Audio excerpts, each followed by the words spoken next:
Our first speaker on AI and the future of journalism is Madam Ethel Cofie, founder and CEO, Ethel Technology Consulting, named one of the top 5 women influencing technology across Africa.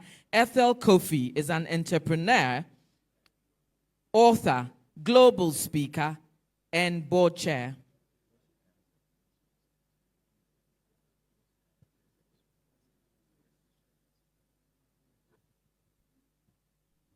Thank you. As an entrepreneur, she founded and built a Pan-African consulting brand called Ethel Technology Consulting, which primarily focuses on board and C-level business and digital transformation advisory. Ethel Technology Consulting was named IT Consulting Firm of the Year by the telecoms and IT industry in Ghana in 2017. She has authored her first book since 2020, In Pursuit of the Gazelle, a series of essays on technology ecosystems in Africa, and her opinion pieces have been featured on the CNN, the BBC, and other influential media. She sits on numerous boards, including one of West Africa's largest insurance firms and fintech and logistics startups across East and West Africa. Ethel is part of the investment committee of Old Mutual Ghana and is involved with the investment committee of a USD 31 million fund targeted at women. Ladies and gentlemen, her awards include the Glitz Ghana Woman of the Year Technology Award and recognition as Africa's most influential woman in business and government for ICT by CEO Global. Ladies and gentlemen, shall we put our hands together as our speaker approaches Madam Ethel Cofie, founder and CEO, Ethel Technology Consulting. Impressive, would you not say? More applause, ladies and gentlemen. She deserves it. This is the definition of beauty with brains. Good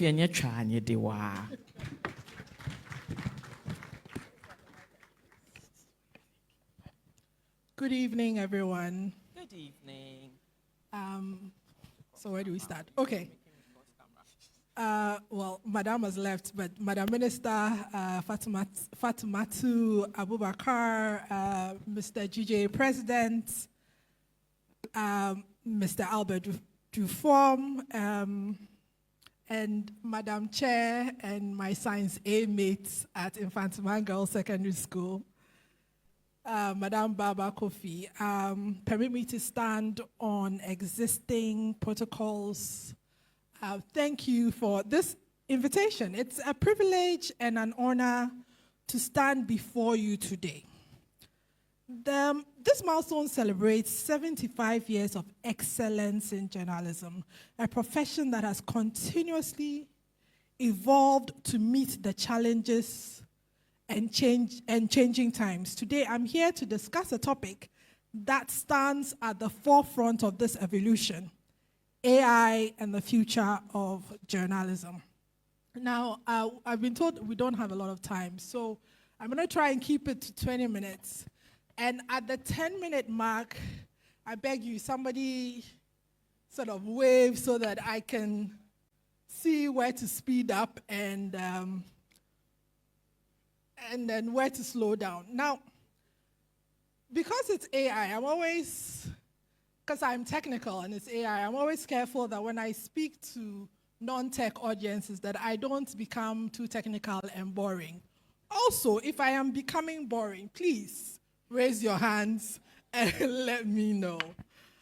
When I got the call to speak at the event, at this event, I was on the way to Cape Coast.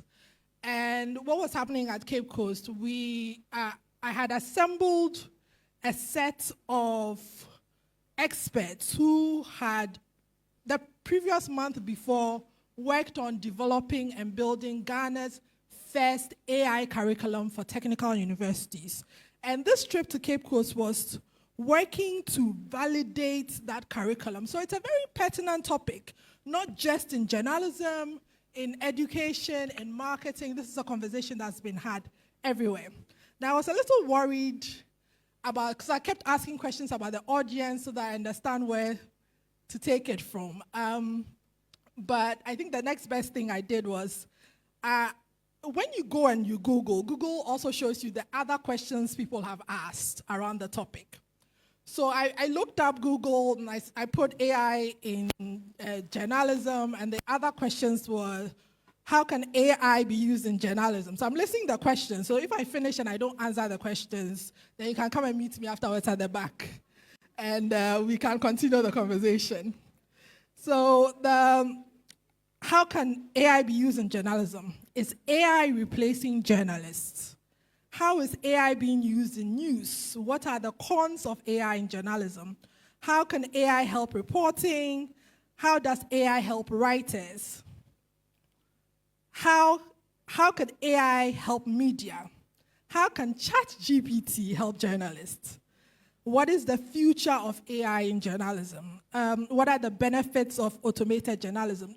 This is in the psyche of a lot of journalists, just looking at the questions that are being asked. So I'm going to try and plow through as much as I can. My second speaker will also come in, and he'll talk a lot about the evolution, and he'll also talk about a lot about the tools. So I will try and concentrate on the prevailing issues and balancing the threat versus the opportunity. So we already know, people have talked about the prevailing issues in journalism right now, right? So misinformation and fake news. It's both aided by and can be prevented by AI. Now we have declining revenue models. I think you know better than I do, especially in the print media, that the traditional revenue models for news organizations are under strain, with advertising revenues falling, and there's a challenge of monetizing online content. It's even worse for us in Ghana, where even the opportunity to monetize content is a little bit more difficult. There are ethical concerns, which is the big issue where AI comes into journalism. Now, I'm going to just go straight. I was going to do a quick, what is AI? But AI really, I'll read the quick line, right? AI refers to simulation of human intelligent processes by machines. These processes include learning, reasoning, and self-correction. So essentially, AI is building computers to simulate what things human beings can do. Now, here's my assertion. AI is both a threat and an opportunity. And let me start in the discussion about the threat, about the elephant in the room, which is job displacements. Will journalists lose their jobs because of AI? It's a natural fear. And my answer to that is yes. I know that's a little bit politically incorrect, but yes. I'll give you examples of what's happening right now. So the Associated Press has begun to use, this is the US Associated Press, using AI to automate the production of companies' quarterly earnings. So this is something that manually journalists will do.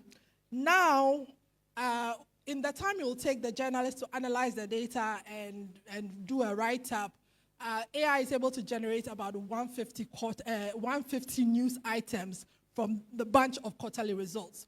And of course, newsrooms are going after that for their efficiency. In 2022, Microsoft made a significant move in digital journalism. It decided to replace all its human editors with artificial intelligence. So, this is their MSN platform where they have data. Now, I will tell you a story about what happened when they did this sort of later on, so please follow me. Now, this has sparked a heated debate, right? There is a lot happening in the need to be efficient, and AI is genuinely being used in this process. Now, the prevailing school of thought is that the AI threat actually will affect the junior journalists and the junior editors, because a lot of their work, as it explained, and it's not just journalism, it's happening in marketing too, it's happening with writers. It's the grunt work, right, which is the mundane tasks that are done, have now been automated. And so the people that is going to affect immediately are those sets. Now, I know the room is a little silent. It's not all doom and gloom, but I need us to have a sober reflection on what it means as we begin to adopt, and we can talk about then how we make sure we protect our people. Now, this is not the first time technology has displaced people. It's happened in hospitality, right?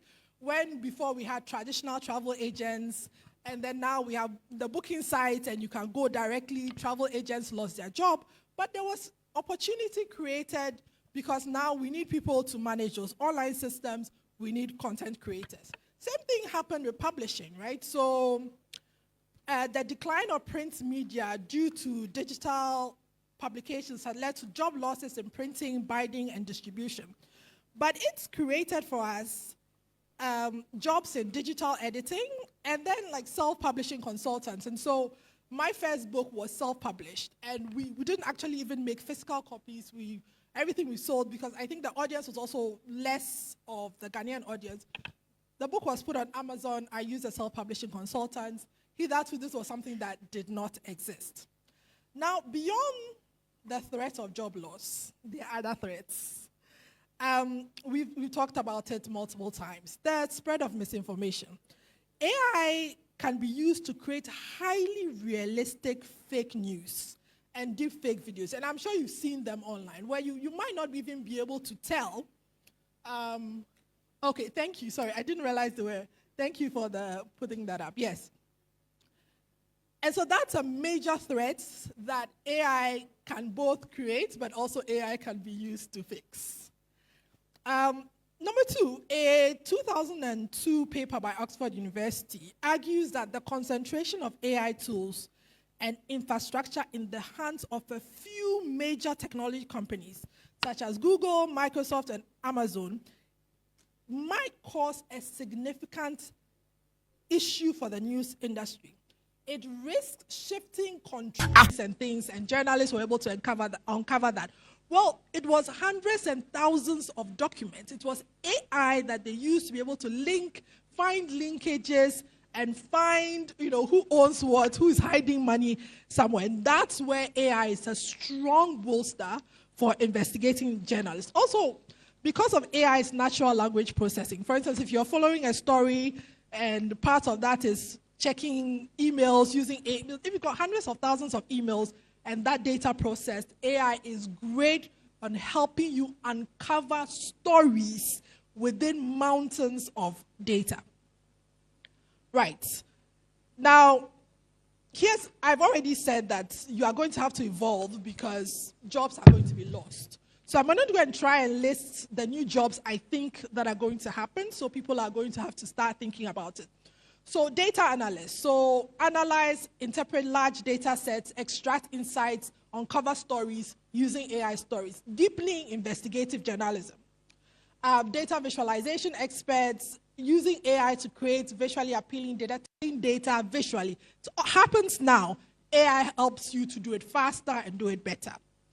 Then there is, what I think is really interesting is the user experience. So part of that is that because now a lot of your readers are engaging with data online, there's going to be a space for designing the user experience, the readership experience for your users. And that is somewhere that journalists can begin to build up skills in. Again, we've already talked about investigative journalism, source verification. AI is really good for enabling you to verify your source and credibilities of your source. Another thing that's coming up is ethics and compliance rules within newsrooms, right? So because now we're going to be using AI to run stories, we're going to need people to be able to audit these AI systems and check to see if the AI systems are adhering to ethical guidelines that the newsrooms have. You're going to have to give me a bit more time. But okay, so this is the final section, which is where we look into the future prospects. And being an IT consultant, I cannot leave the room without having the conversation of how newsrooms can begin to integrate AI carefully. Right? This is that, I not just say integrate AI carefully. First of all, you have to assess your needs, right? So what is the clear goal that you're trying to achieve with AI? Is it improving efficiency? Is it enhancing content quality? Is it uncovering new investigative opportunities? You have to be very clear. The newsrooms have to be very clear on what they want to do. You now have to assess where you are at. Where is our current, where at the moment, maybe we don't have any AI capability. Well, this is where we are. This is where we need to get to. You have to build cross-functional. So now you can't just put journalists in the room and design your AI policy or AI plan. You need the journalists, you need the editors, you need the IT specialists, you need the data scientists. It is now a collaborative effort in order to make your newsrooms more AI efficient. Also, invest in training and education. Just provide training for your people to help them build up the tools to get there. Also, develop and implement ethical guidelines. That's the big thing. If you're going to go into AI without a clear ethical guideline, you are in trouble, because that's what you're going to use to tell if the AI is doing its job or not. You have to conduct regular audits when you have an AI system.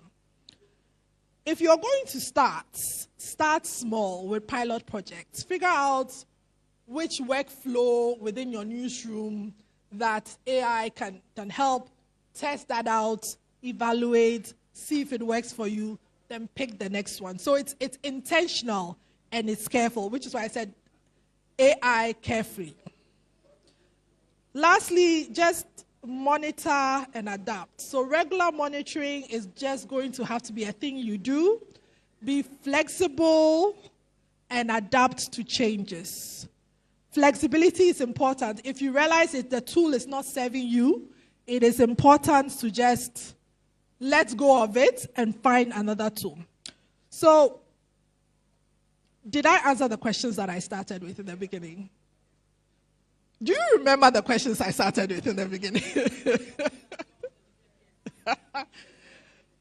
Right. Okay.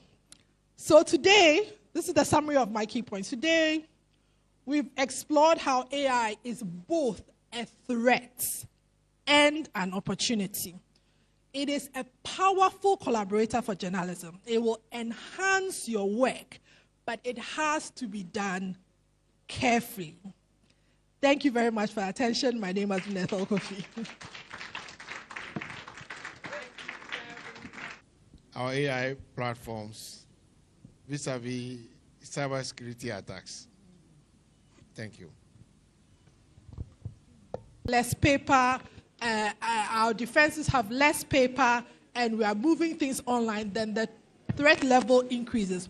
While that is happening, we must ensure the policies we have in place, but the enforcement has to be something that we have to put money into. And I'm going to have to say, it goes back to government. You have to put money into the enforcement. You have to train, the army, you have to train the police, you have to train all of specialized units that understand how to manage and navigate in the AI space. So I suppose I'm throwing it back in that we already have policy. Now it's enforcement. It is governments need to make money available, and we need to also train our forces to be prepared for the threat that's coming.